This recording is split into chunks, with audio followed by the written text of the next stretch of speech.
Who am I? Listen, I'm just a guy who picked up the phone. I mean, I don't know if this is a wrong phone number or a joke or what.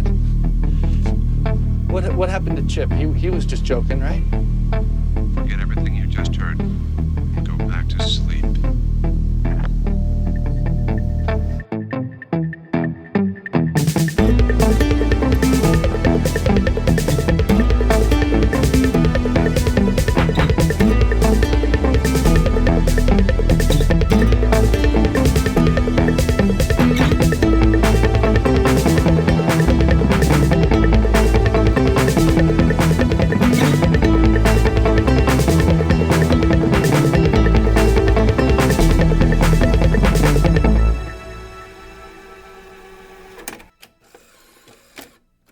Yeah, our Great Pyrenees saved Sarah once because we were doing construction in the backyard, and there was kind of this weird guy on the crew one day. He was just showed up, and he was acting kind of strange, and everybody goes home for the day, and then he shows up 20 minutes after everybody's left and knocks on the front door. Of course, I'm not home. And he says, I left my tape measure in the backyard. And Sarah goes, well, I'll go get it. You stay here because, the dog's back there. She closes the door, locks it, goes into the backyard, and he's running, sprinting around the house into the yard and straight for her. And the Great Pyrenees is like, this ain't right. Sprints up from behind her, comes sprinting towards the guy, gnashing his teeth.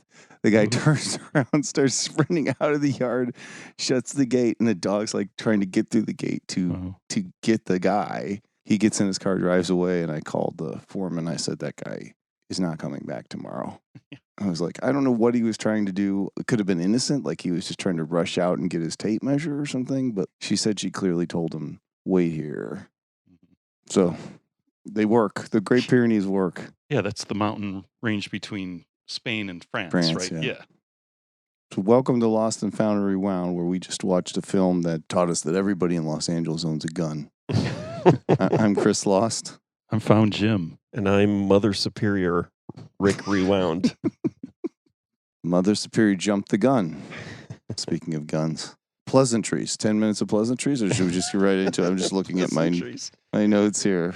It always tickles Rick when I mention pleasantries. Trombone. Oh, sorry. We should let Wah, wah, wah. Is that why you said trombone? You wanted me to do my trombone? Yeah, I do your Rick's trombone. Wah, wah, wah. Very good. Very good. Yeah. Jim, what's the synopsis of this film? Oh.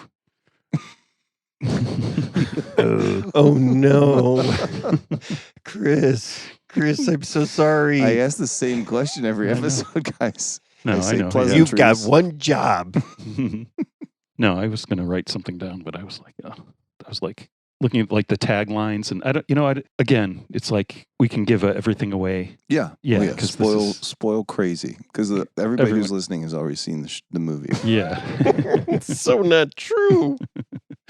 It kind of gives it away. Well, it doesn't, I don't give everything, but the taglines on the movie, yeah, it's just Anthony Edwards. He's a trombone player. That's the most important part of his aspect of his character. Yeah. And he meets this girl, love at first sight. He totally falls for her, and she's a waitress at a coffee shop, and she's got to work that night, and so they agree to meet up later after her shift at midnight, and he goes back to his hotel, falls asleep, power goes out, misses their rendezvous. He finally gets back to the coffee shop at 4 a.m. and gets a phone call outside of there used to be these things called public phone booths, and he answers the phone. It's a soldier working at a missile silo in North Dakota who thinks he's calling his dad, and he says, "This is the big one. We're going to fire our missiles off, and Russians are going to come back in you have about an hour. That's it." And then madness ensues.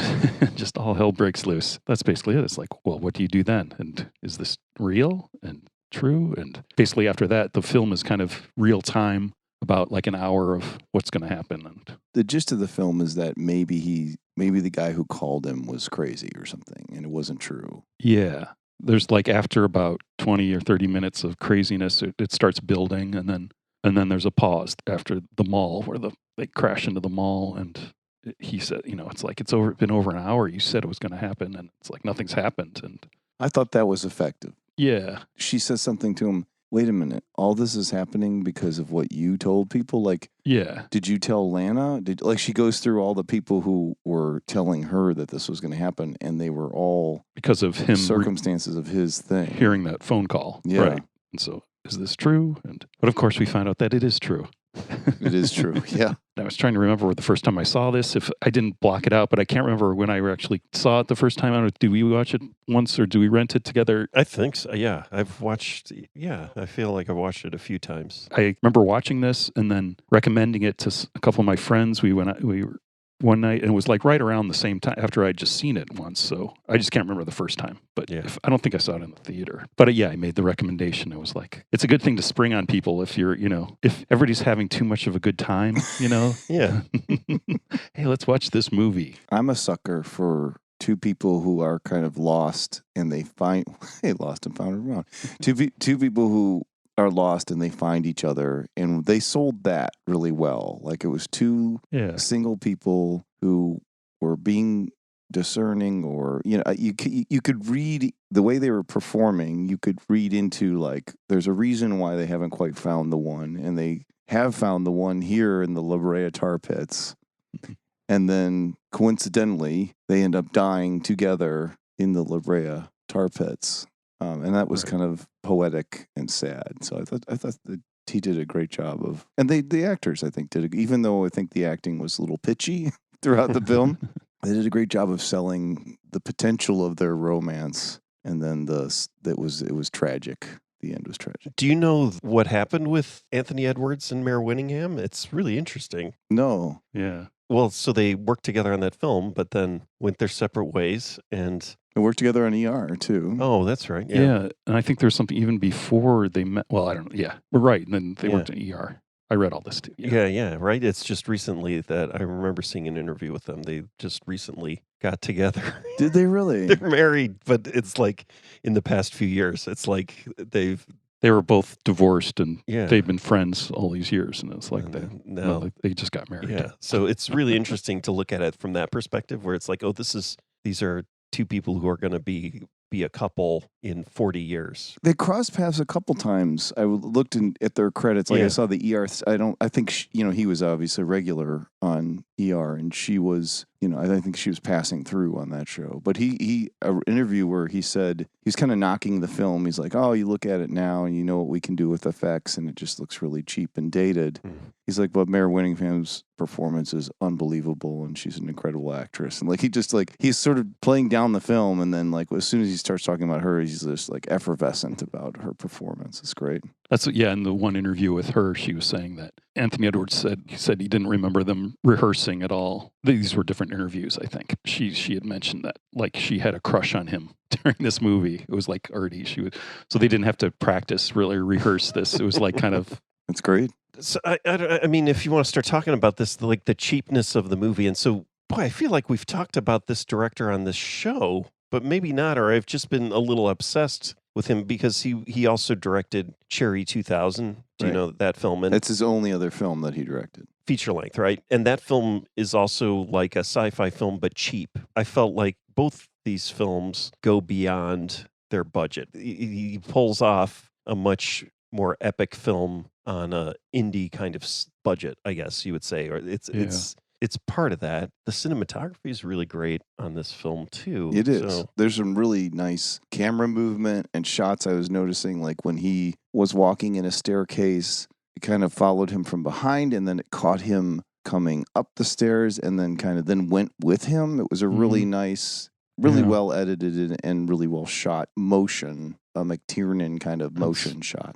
It's like a Dutch guy. I can't remember. It's Theo Van something. And I saw a little bit of behind the scenes stuff, interviews and things. And I think this was kind of his first real American movie, or he hired him.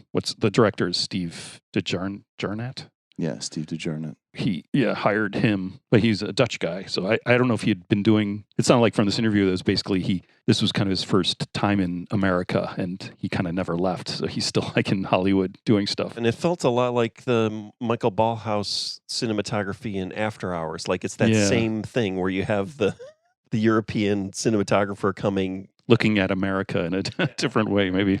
It's all the Czech guys, whoever, Oh yeah, like Easy Rider. They were friends, the two Czech guys, and Laszlo Kovacs. Laszlo and- Kovacs, is yeah, it- is- and the is other there guy, Vilmos Zsigmond, Zsigmond. right? Probably smitten by, have heard about America, especially in the 60s. Yeah, like Easy Rider, him doing that was just kind of like had this abstract notion of America or something. And then he's on this film crew just cruising across America. So he's just filming it in this other way. Or like, yeah, the photographer, the Americans. Oh, Robert Frank, right? Yeah. Yeah. Kind of alien. Don't want to say alien, They come to this country, they take our Right. jobs.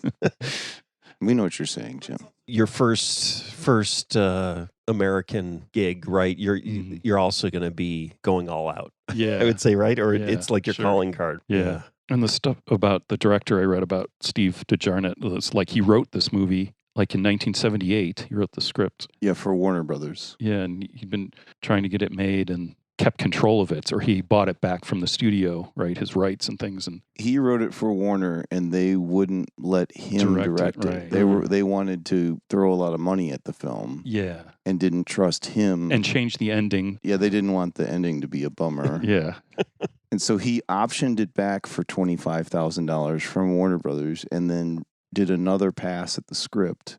did you hear about the other thing I read about where he got the money? No. He wrote Strange Brew, Oh, yes. okay. Yeah, he was one of 3 writers on Strange Brew. I did see that credit. and he was going to direct it too. I think it sounded like he got money for not directing it, or they bought him out somehow. But he got money and put all the money into buying. optioning his script back. And how about that Strange Brew movie? I remember seeing it in the theater, being so excited, like actually going to see it in the theater. And all I don't remember. Oh, what's his name is in it? The dad from Breaking Away, Paul. I remember he's the evil brewmaster, right? But like it's awful, right? Strange Brew's awful. It was bad, Yeah. yeah. I saw it in LaGrange Theater, I think. I think I saw it at the Oakbrook. I was so excited for the Bob and Doug movie. So after the rewrite, Warner Brothers offered him $400,000 to buy the script back from him, and he refused and then found somebody who would let him direct and make the film, which was interesting. I was reading that. I was like, isn't that kind of like what happened with Yankee Hotel Foxtrot? Like, Yeah. They recorded it for Warner Brothers, they rejected it, and then they subsidiary bought it back Yep. and then put it out, and it was a legendary album. Yeah. Like, and the script actually, when he first wrote it, said in 1983, the American Film Magazine declared it one of the best unmade screenplays.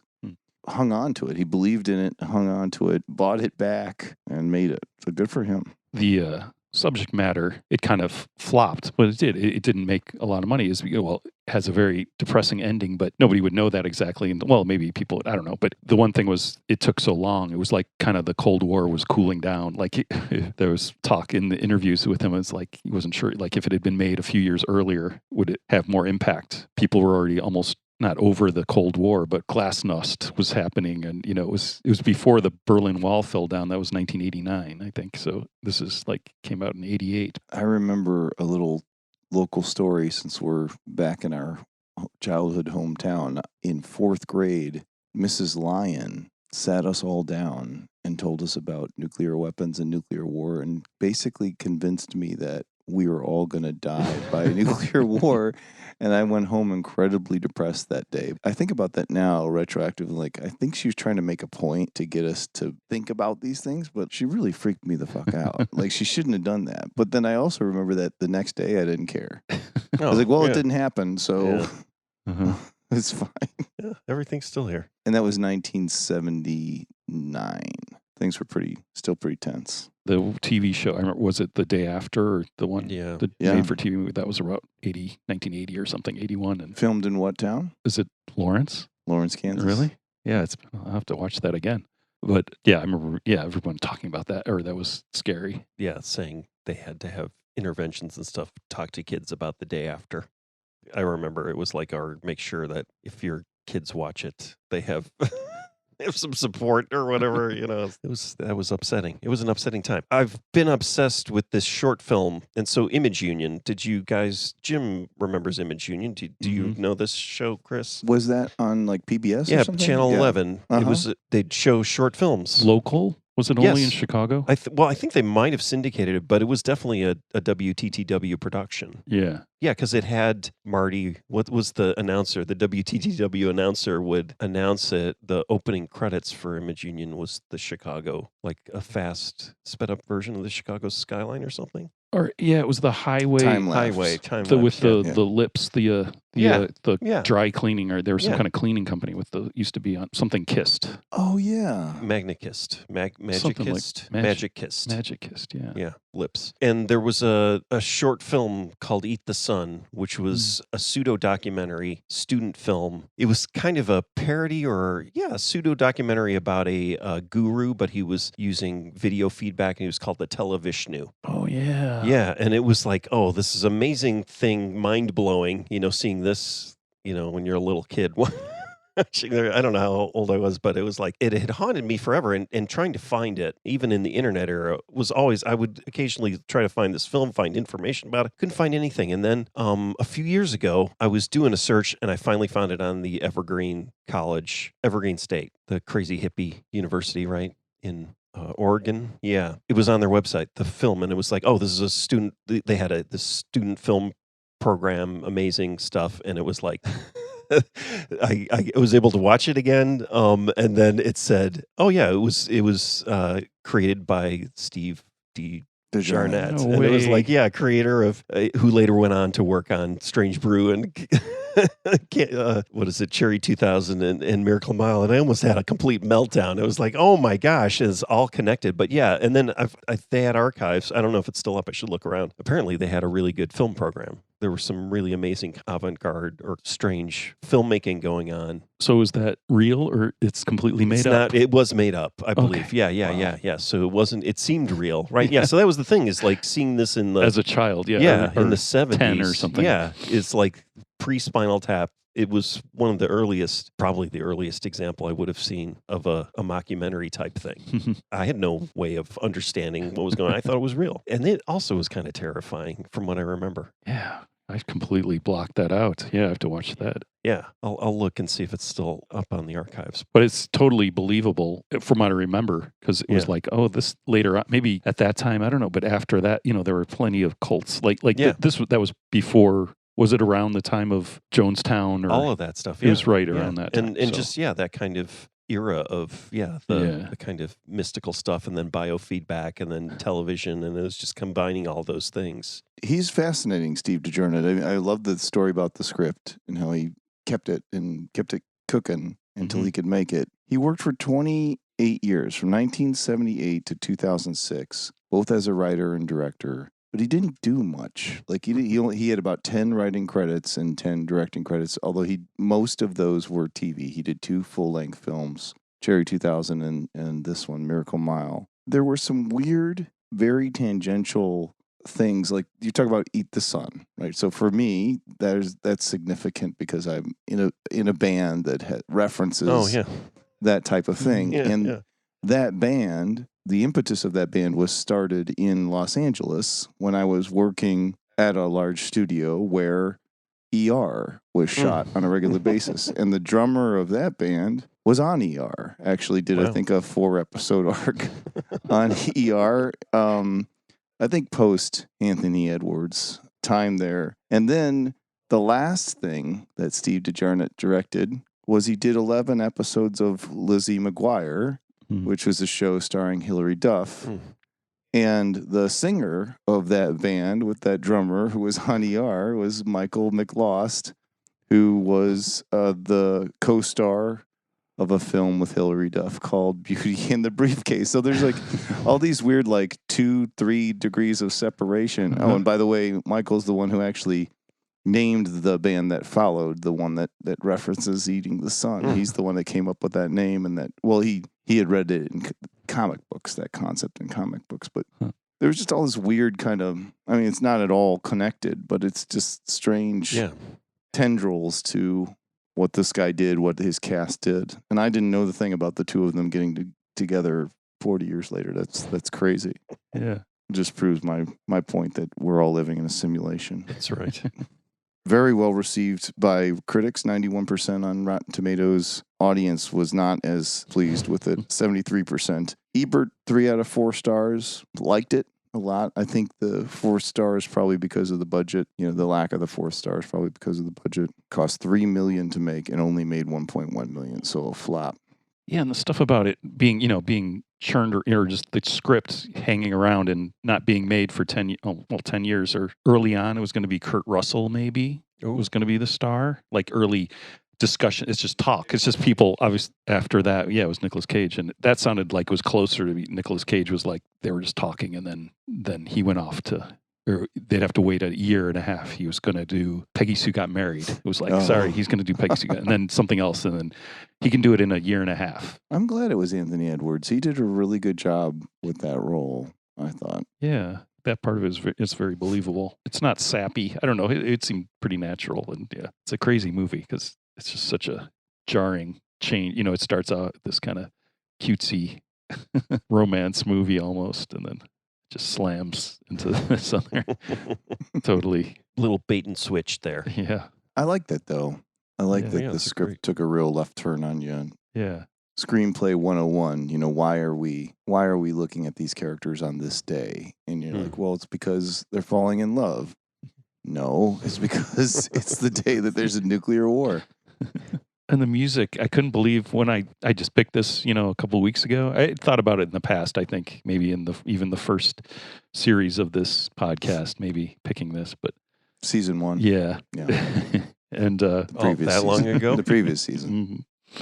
And this movie, since it came out, or when it came out on video, maybe the first time I saw it, but I didn't know it was Tangerine Dream. I blocked that out, or I'm not a huge Tangerine Dream fan, but I've mentioned, and obviously in previous podcasts that I just have a lot of the records. I just got into this thing of buying. Amazing to me because in the last episode, well, it's not the last, because there's been episodes released since you're hearing this one, but as us recording it, we just released an episode. It's the new Centurions episode where you say, I was just collecting Tangerine Dream soundtracks like you had gone on a Tangerine Dream soundtrack. But that's different from being a Tangerine Dream fan. Right. Sure, because fans don't collect things. Well, you're a fan of the idea of Tangerine Dream soundtracks, right? Yeah. And it's like, I think I have one pure Tangerine Dream record, other than soundtrack music. I don't have any of their real records, Are there vocals? No, I don't think so. But I don't know. I'm the last person to ask. I'm not a Tangerine Dream fan. So I have no idea. The one Tangerine Dream record in my house, my older son, the first time we went to a record store and bought a record, it was a Tangerine Dream record, like in the used bin. It was because the cover looked cool. Yeah. I don't know if we ever listened to it. We might have listened to it once, but it was like, ooh, like one of those early albums, right? Uh-huh. Yeah, it's just like, they look cool. There's a lot of them too. Yeah. I think there's a lot of Tangerine Dream albums. I mean, how hard is it to turn on the sequencer, right? And then have it run for 20 minutes, and then do side B, right? Yeah. I'd seen this movie, 35, whatever years ago. Like I said, I wasn't a Tangerine Dream fan then, but sometime in the 90s, it was just like I was buying used records, on tour and just like, buying soundtrack albums. I just got into that. It was like, couldn't be bothered to look through everything else. It was like, I don't, I'm not going to, it's just something to do. It was like, I'll just focus on this. And I just go through to the soundtrack section of any record store I went to. And I ended up just buying, because of it was like Thief and Sorcerer. Those were great. And Firestarter.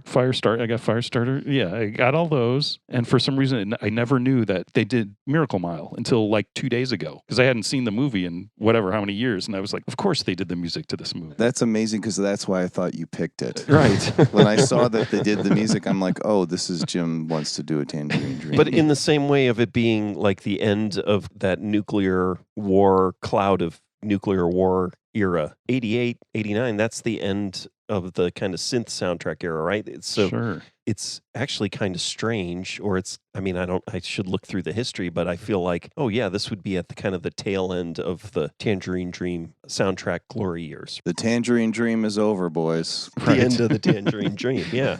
Yeah, because things did start shifting. That's when Carter Burwell, right? And then Randy Newman's nephew, David Newman. things shifted again, even like Hans Zimmer, right? So the synth, but combined with natural instruments like that. There was that orchestral kind of stuff. Yeah, Danny Elfman even, right? Right. It was like things shifted and that pure, synth soundtrack started becoming dated. Sure, yeah. It was so new when it happened. It was Yeah. like, and then, but yeah, like watching this movie again, parts of it were so risky business. And it was like, Right. that was whatever, 4 years before, maybe? Was that 84? Yeah, maybe. So Yeah. it is so 1980s, this movie. It reminded me a bit of the first Terminator film. I guess Terminator is what it reminded me of. Also known as Terminator. Also, AKA Terminator. First Terminator, aka Terminator. And even there was a guy in this film that looked like Arnold Schwarzenegger. He's in Terminator or Terminator 2. I looked him up because I was like, where else have I seen this guy? And he's in, I think he might have been Arnold, a friend of Arnold, because I think he's in Predator or something else. But I'm talking about the blonde helicopter pilot. And he looks a lot like Arnold. And then there's a lot of Dawn of the Dead. I wish I knew what year. I should have looked up what year Dawn of the Dead came out, because the helicopter and the apocalyptic thing, those films are really cheaply made, and they're all done in a certain 80s light. Is it Dawn of the Dead? The first one is what? Night of the Living Dead. And then Dawn of the Dead, is the one that's kind of very 80s and has a the mall one, yeah. But they get to the mall in a helicopter. Yeah. But my argument has always been is that just directors love helicopters visually, like the visual romance with the helicopter is just a flying machine, and just the way they look and how they keep your attention, right? They're mesmerizing. I love helicopters. Yeah. My goal, my job in life was going to be a helicopter pilot. Yeah. I watched a lot of Magnum PI. I was like, I'm going to be a helicopter pilot. And then I found out that colorblind people, because I'm red-green colorblind, cannot fly anything. Because you can't read the gauges. Can't see the instruments. The blades are falling off the red light, and it's like, oh, it looks fine to me. Looks good. It's green. Green. It's gray. Gray means go. Gray means go, yeah. Name of my next album. Did I tell that story one time? A friend of mine and I we were very young, pulled up to sort of the Cyclops blinking light, and it was yellow, blinking yellow, and I couldn't tell because I have a hard time at night. It's one light, so I can't see what position it's in because I have to use that. I didn't know if it was red or yellow, so I just stopped because the guy next to me stopped, and then we pulled through it, and the cop pulled me over. The cop goes, you stopped at a blinking yellow light. I said, yes, officer, I'm sorry. I'm colorblind, and because it was a solo light, I couldn't see whether it was red or yellow, and the guy next to me stopped, so I stopped. He's like, that checks out. He's like, I should have pulled over the other guy. And then my friend leans over and goes, don't listen to him. He's fucking drunk. I go, I'm sorry, officer. I have to get my friend home. He's had a few too many drinks. He's like, on your way, boys. I was just like, thank you, sir. Thank you, colorblindness. Well, it was a true story. I mean, I was telling the truth. Yeah. So you sold it, man. Oh, there's something about Tangerine Dream. More Tangerine Dream. I'll start a second podcast just by myself talking about how I despise Tangerine Dream. Every episode is the album he's reviewing that he owns and how much he hates it. This one I just didn't even listen to. I could tell I won't like it. Never even looked at it, so I had to have someone else tell me. Does this say Tangerine Dream? Okay, I'll buy it. I still haven't Put looked it at in the brown paper bag for me. Mm-hmm. Where do I file it? Okay. 1978? Okay. The credits and the music, it says Tangerine Dream, and then Paul Hoslinger. I had to look him up, but of course he was in Tangerine Dream briefly. But maybe he split off. I don't know why he's listed separately, or maybe he started doing soundtrack music in L.A. I wonder if there's a story there. If it was like this, it says Tangerine Dream, and maybe he left Tangerine Dream, but maybe this is right when he quit. So he's got double. If he's part of Tangerine Dream, why does it just say Tangerine Dream and not him too? But anyways, some of his later credits, one of them, I was excited when I saw this. I saw Crank. It's not Crank 2, it's Crank 1. He didn't do the 1. I have not seen Crank 1. You have seen, but I've seen the first Crank. It's great. He did that. Not as good as the second one. He did the music for that. Amazing. Well, and we all know who did the music for Crank High Voltage. I forgot again. Mr. Bungle. Mr. Bungle. Oh, right. Yeah, I'm just really excited about this backdoor pilot for Jim's Tangerine Dream podcast, where he goes in great depth about Tangerine Dream trivia while refusing to acknowledge anything about their music. Kansas City, food-wise once only known as a barbecue town. But thanks to the Taco the Town podcast, everything has changed. Kansas City has rightfully taken its place as a taco paradise, smack dab in the middle of the USA, and all of these tacos belong to us on the Taco the Town podcast. My name is W. David Keith, certified tacoholic, and I live a very taco-centric lifestyle. On the Taco the Town podcast, we're tasting every taco in the town.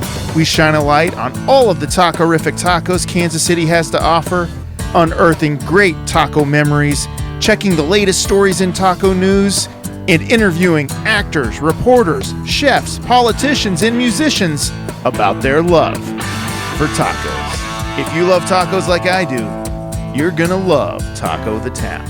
Available wherever you get your taco podcasts. A proud member of the Lotus Pod Podcasting Network.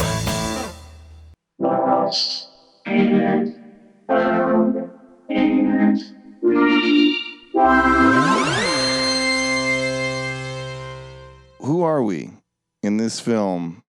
Which character are you, Rick? I wanted to talk about this guy, so I'll just say I was Edward Bunker. So did you recognize Edward Bunker? He connects to so much stuff. It is him. I thought it was him. When I saw him, I was like, oh my God. Yeah. The guy doing drugs? The gas station. Yeah. The cab gas station attendant is Edward Bunker, who wrote Runaway Train. Yeah. Starred in, or was in Runaway Train in Reservoir Dogs. He's one of the... That's where I sorry to point at you so aggressively. It's okay. And he wrote Straight Time. Straight Time, yeah. Is that he wrote that or too, it was yeah. based on, he was that's like his early... Yeah, he was a writer, right? Yeah. And he's responsible for... Oh, Danny Trejo. Danny Trejo, yeah. So Edward Bunker was the one... They met during the filming of Runaway Train, right? He was training Eric Roberts in boxing. Yeah, they met on that set because they'd been in prison together. Right. And yeah, somehow it was like, well, yeah, you should be in the movie. Or someone else, it was like, someone said, why don't you be in the movie? And he was like, how much does it pay? And they told him, and he was like, I'm going to be in the movie. I was like, but maybe I would be Denise Crosby, the mobile phone lady who was in the first season of... Lieutenant Yar. Lieutenant Yar from the first season of Star Trek Next Generation, but then... At least one. Or was it more than one? Well, I think she quit. I think that was the big thing, right? Yeah, she's only in the beginning. Yeah. And then she comes back later, but it was like she was gonna... Something happened where the Trekkers know all about the drama around her. Was it a case where she quit a popular TV show because she thought she could have a more burgeoning career outside the show? That's what it was, yes. Because you know who else did that? Anthony Edwards. And you know who else did that? George Clooney. George Clooney, yeah. Now, George Clooney was right. Yeah. George Clooney was right. I got a shirt that says that. It's amazing how often that comes in handy. You just say, George Clooney was right. People go, yeah, sure. They seem to know what I mean. He came from royalty. Yeah, that's though. right. Nepo baby. Yeah, Nepo baby. That's the first time we've used the term Nepo baby on the podcast. Is it? As far as you remember. Yeah, we probably use it every episode. Or perhaps I'm Olan Jones, the waitress. So Olan Jones, I'm always fascinated because of her name, but she's very famous or, recognizable character actress, right? Yeah. Always freaks me out when I'm like, oh, what's her backstory? It's like, oh, Sam Shepard's first wife. So she's... Olan Jones always freaks me out. It's like, oh, she has a kid with Sam Shepard, at least. Had a kid with Sam Shepard. She's always plays waitresses, weird waitresses, right? That's like been her stock and trade for most of her career, I think. She has like $1 million teeth. They're so unique. Yeah. That they've probably made her $1 million. Yeah, maybe. Probably not. Her 401k probably got up to $1 million at some point. That's like people who think that people who are in bands have lots of money. It's like that. It's like, oh, you must be rich because you've been in movies. That's true. Well, we've talked about that, like the Schneider syndrome, like a Schneider on One Day at a Time. Oh, yeah. Yeah, I don't know if he's rich or not, but like he was such a recognizable character that everybody in the world would assume, or just maybe characters on Happy Days or something. You're on a popular show, and the show off for a little while, and then it ends, and you think, wow, because it's in syndication and I know who you are, you must be rich, but that's not the case.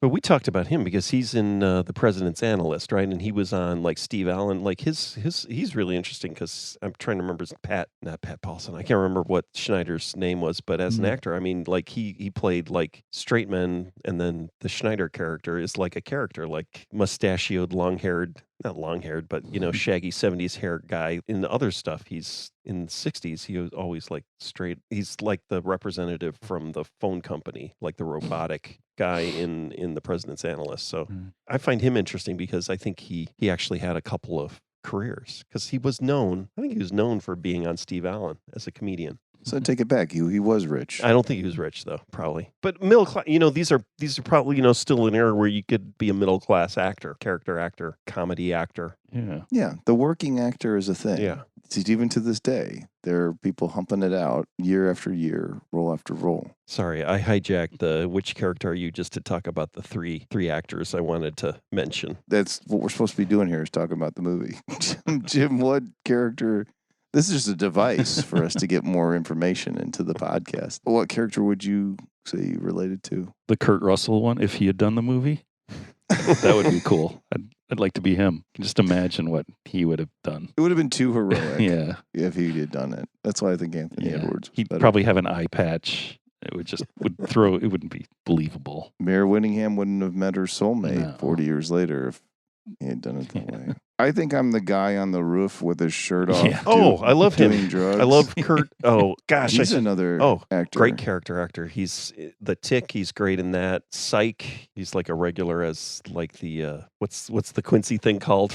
Medical examiner. He's You mean, what's the Quincy M.E. Yeah, thing? medical It's examiner. medical examiner. I wanted to say forensic scientist or something, and medical examiner is easier. Every time he's in something, he's great. I love him. I was just fascinated with how quickly those drugs work. So like he was high, so he was high and drunk, but then he like took some drugs and stuck them in his mouth, and like he immediately was high. It's like give yourself a few seconds to let the drugs take That may be effect. the editor's fault. I mean, he may have had like a good 30 minutes in the can, of building up. But I did like the move where he takes a bottle of wine, can't get it open, smashes the top open against the wall, drinks from it, which is bold because it's a broken bottle of wine, and it's like, this tastes like shit, and then throws it on the ground. I was like, wow, you're doing a lot there.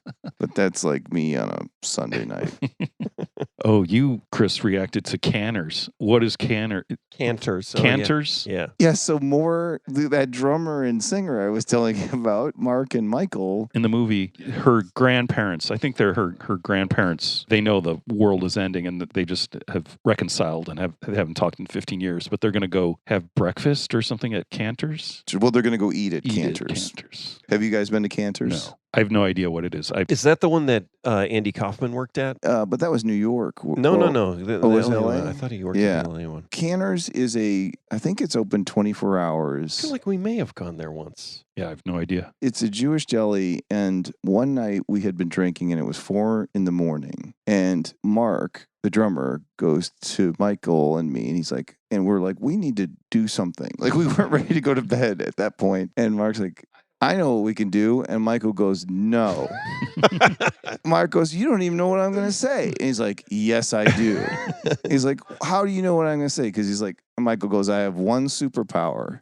And Mark's like, what's that? He's like, I know when you want to go to Canners. And Mark goes, you're right, I want to go to Canners. I'm like, what's Canners? And Michael's like, we're not going to Canners. Mark is like, yeah, we are. So, fast forward 15 minutes later, we're in Canners getting like the biggest deli sandwiches you could ever eat. And these two people who are clearly on heroin are climbing across the booth divider to talk to us about Satan. And we wrote the song, You Can Meet the Devil at Cantors. And so I wrote down, my note was, the old couple goes to Cantors to die. And it just reminded me of, again, all these really, well, I guess it's LA, right? The whole film is. It's a love letter to LA.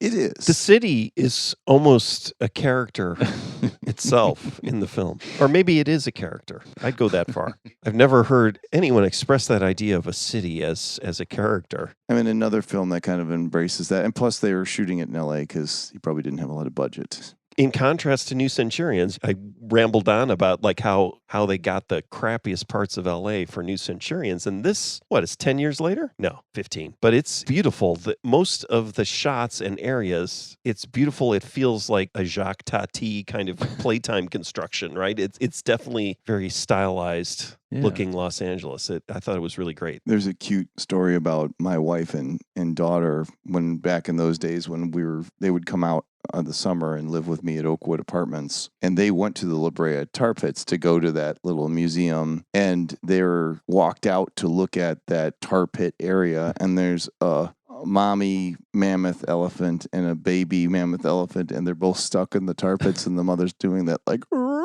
trying to like get out, and my daughter walks out and like looks at it and then grabs my wife's by the hand and kind of pulls her a little bit further away from the tar. She's like, that's us. Yeah. We're gonna end up in the tar. And then they end up in the tar at the end. Mm-hmm. It's a powerful metaphor. Yeah. Well, and they even say they're going to be found by archaeologists. We'll be in a museum. A museum, yeah, like the beginning, like the Field Museum, like the Ghost in the Darkness. Right, like the Ghost in the Darkness lines. I love natural history museums. That's another thing why I realized I love this movie. The opening is all in the little natural history museum. You would say a natural history museum is sort of the opposite of Tangerine Dream. Exactly. Even though it did, ruin the museum a bit. If I was walking through a natural history museum and that music was playing, I'd leave. I'd get my money back. Yeah. Here's my question, though. You're at the Natural History Museum. You go to the gift shop, and there's a used record section. And there's a lot of Tangerine Dream, like for soundtrack records. 10 cents a piece. Yeah, that would be great, though, right? Sure. Sir, would you like to listen? No. Before you buy sealed, it, and they're sealed, and I'm never going to open them. Never going to open them. Yeah, never opened. I will never open them. You've got your $50 per diem. You go to the Brea Tar Pit Natural History Museum, and you go into the gift shop. $25 admission, though, right? $25 admission, so you only have $25 left. In the gift shop is the Tangerine Dream soundtrack for this movie. Do you buy it? It's $25. I just probably try and steal it. I just run. I've never done that before. I would just grab it and run. I was wondering about this shot if I was reading too much into it. You know, I'm pretentious, so sometimes I do that. But there was a shot where it's him in his blue suit in the Natural History Museum. He's looking to the right, and the camera pans to the right, and it shows a painting of, I think, a wolf or something. I forget what the animal is, a cougar or something, jumping, leaping. It's a diorama. It's like classic Natural History Museum diorama where, it had like a stuffed wolf or something and painted on the back. Right. So you got both. Right. So it had the painting, and then it had the skeleton of the wolf in the same position, jumping. Right. And then it's her. So it's almost like him through the eyes or the actions of the wolf sort of pursuing her. Yeah, I didn't see that. Coincidentally, or maybe intentionally, they end up dying in the same place where they met. But I don't know. I looked at that shot and I was like, is that intentional, or was just did the cinematographer grab it because it was a nice moment to grab? Or was that like, are we really trying to convey a message of pursuit with that shot? I have a museum gift shop story. Let's hear it. So I don't know if you remember this, Jim. Family trip to Minneapolis. Coincidentally, it was the day Simon and Garfunkel were playing their reunion. They were doing a reunion tour. So this would have been like, 81? Something. When was that reunion tour? They were playing in a stadium in Minneapolis. We go to the Walker We went to Art. the Walker Art Museum. And inside, I always remember this, went into the gift shop after we went through the museum, and there was a Twin Tone Records display. On a shelf, they had, I'm trying to remember the records, like The Suburbs, I think Curtis A., whatever all that early Twin Tone stuff was. I remember looking at it. I think it's the first time I ever saw independent music. The Suburbs, I've never heard of that band. And then Curtis A., and it was like, all these interesting new wave looking records. It stuck with me because I was starting to get into music, but it was like, I was buying, Foreigner records or whatever, sticks. Foreigner 4 is a fucking greatest hits album. Yeah. Yeah, but this was before I'm not talking about. I'm talking about Double Vision, man. I'm talking about. Well, that would have been like 78 or 79. Did you just remember that? No, it's something I remembered later when I started seeing twin tone, like old twin tone releases, like the Curtis A record and the Suburbs record. Like when I saw that Suburbs record again at some point, or maybe they even had it at Twin Tone. Do you think that had any influence on you choosing to be on Twin Tone? No, I think what had an influence was probably The Replacements and Soul Asylum and Babes in Toyland, and I think that was probably the influence. I remember the Walker Art Center. I remember Yeah. there's a Klaus Oldenburg exhibit. I still have a pin from that. It was probably when you got your admission. It's a nice pin. I still have that in all of my pins. Museum pins. Yeah. It was like a Walker Art Center pin. But I remember the Klaus Oldenburg sculpture exhibit with all the giant, weird things, just everyday objects, but giant. And I figured out what our season 3 summer spectacular is going to be. Oh, we get to go to Manhasset? Not Manhasset. Chanhassen. Chanhassen. Manhasset is the music stand company, so I always get that mixed up. Manhasset and Chanhassen. Yeah, I'm going to drive to your town, Rick, pick you up. We're going to drive up to this town and pick Jim up, and then we're going to drive to Chanhassen, and then we'll Go to the Walker. go to the Walker, and then maybe catch a show at 7th Street Entry.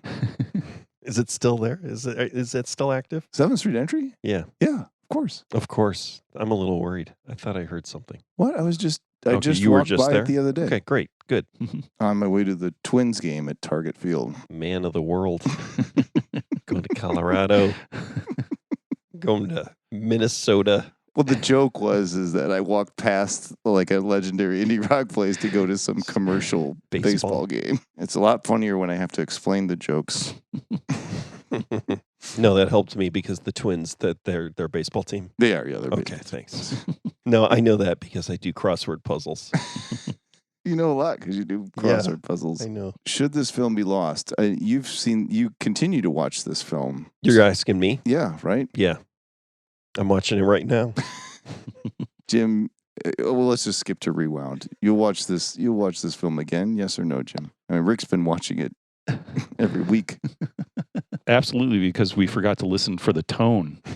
Yeah, Forgot that's about true. that. I did. I was listening. For Were the you tone. listening? Okay. Yeah, It does go in and out. It goes but in there and is out. there is a lot. It is much more Tangerine Dreamy recording records, which you aren't familiar with. No. Right, so Tangerine Dream soundtracks, right, they're repetitive, but Tangerine Dream records, right, they have much longer pieces, and I feel like this had more extended stuff. I don't think we established on tape what the tone is about. You said Rose came up with this theory. Is that Rose Rewound? Rose Rewound. Said that there's a tone throughout the whole film, or like once things get going, there's a constant hum in the background throughout the rest of the film. That could have been some kind of like a refrigerator or something. It's true. last time she Or watched the it. VHS, yeah, just interference Mhm. buzz on the transfer. It is very Tangerine Dreamy, the band, where there is that continuous kind of drone arpeggio. And you challenged yourself a couple times on the fast forward and on this episode as to whether or not you would recommend it to so Friends, you said if Yeah. you wanted to bum them out, you would, but what if like just somebody randomly, would you recommend this film?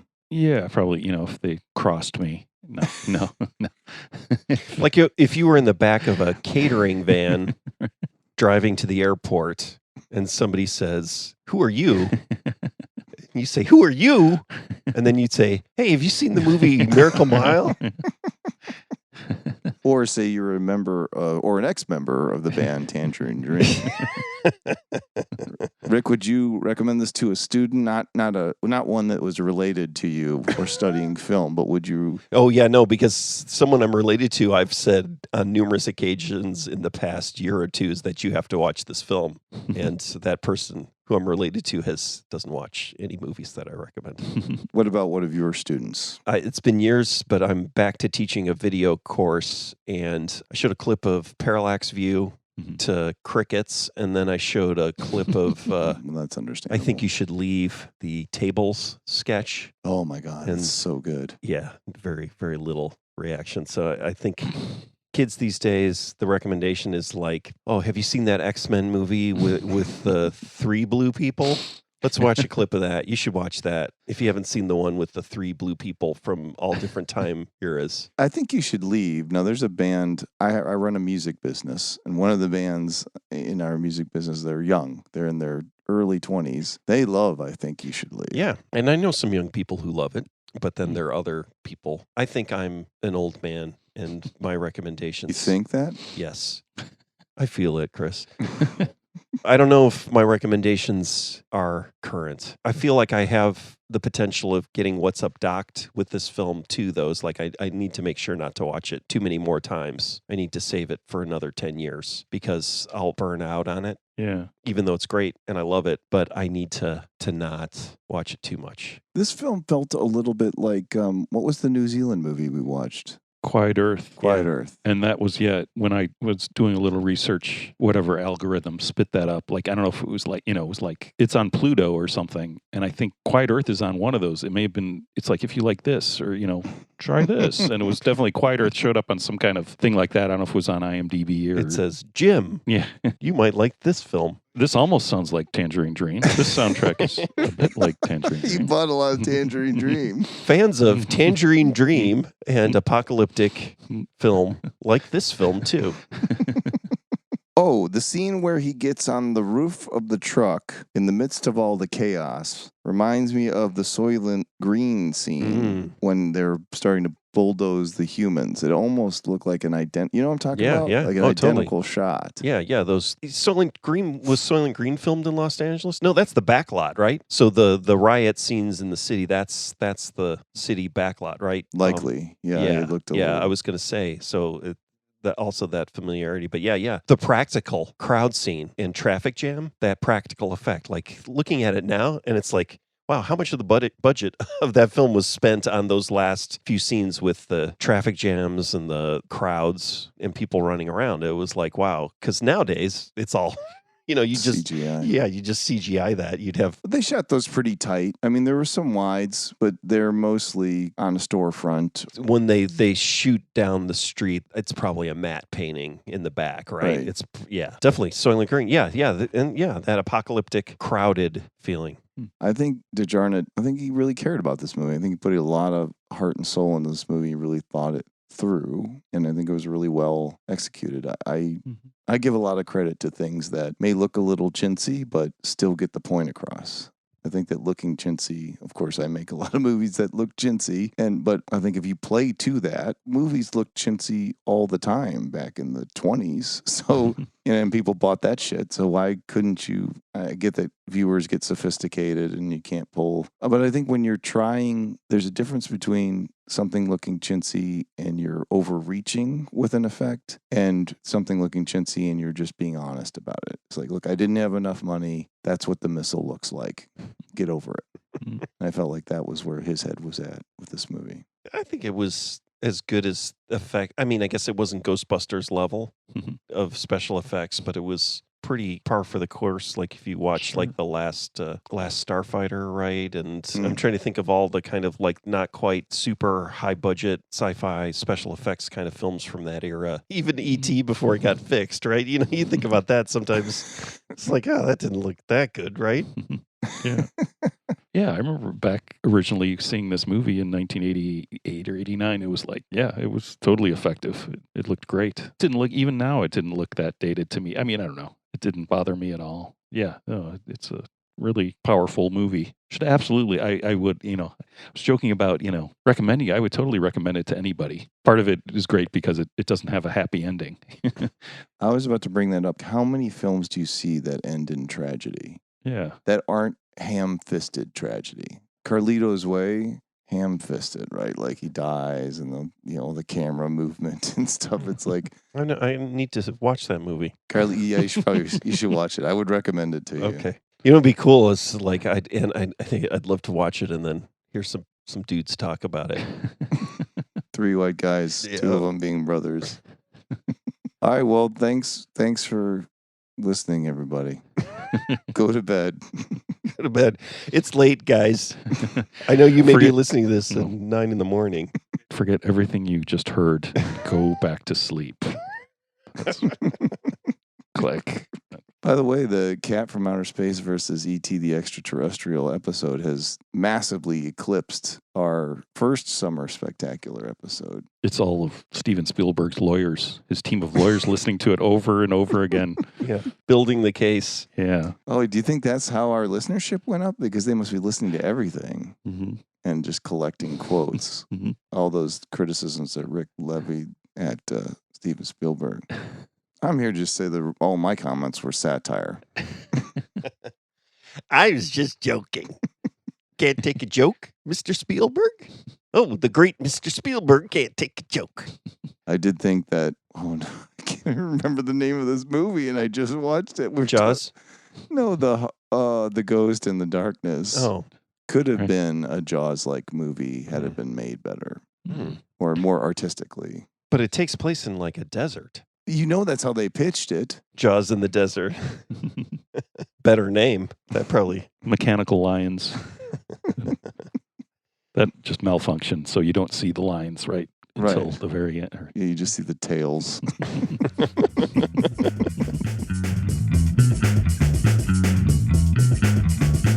Lost and Found and Rewound is fully funded by Lost and Found and Rewound Foundation funds.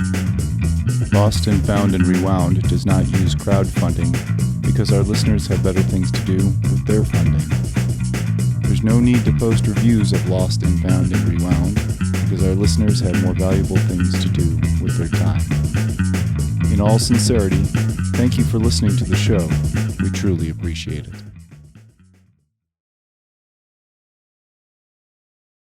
Lotus Pod.